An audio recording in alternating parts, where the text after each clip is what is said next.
కలికి సినిమాలో హీరో ఎవరు? క్యారెక్టర్ పేరేంటి? సరే, మన ఇండియా వరల్డ్ కప్ ఏ దేశం మీద గెలిచింది మొన్న? ఆ బౌండరీ వైపు అట్లా వెళ్ళి ఇట్లా ఇంత నాలెడ్జ్ ఎక్కడి నుంచి వచ్చింది? సరే, మొన్న వయనాడులో వరదలు వచ్చాయి కదా, మన మిలిటరీ ఒక బ్రిడ్జిని కట్టింది. ఎన్ని అవర్స్లో కట్టిందో తెలుసా ఆ బ్రిడ్జ్? Wrong answer.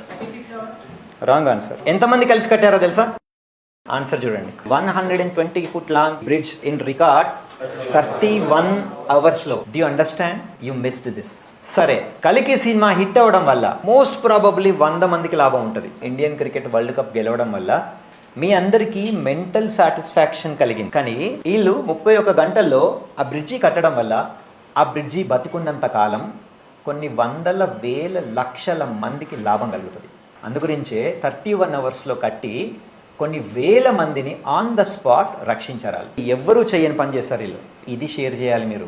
దీని గురించి తెలుసుకుంటేనే మీ లోపలున్న ఆర్ట్ అనే దానికి వాల్యూ పెరుగుతుంది. మీలో ఆర్ట్ క్రియేట్ అవ్వాలి అంటే కలికి ఇండియన్ వరల్డ్ కప్ తెలుసుకోవడం ఎంత ఇంపార్టెంటో ఇది అంతకంటే ఎక్కువ important. So start thinking in a different way.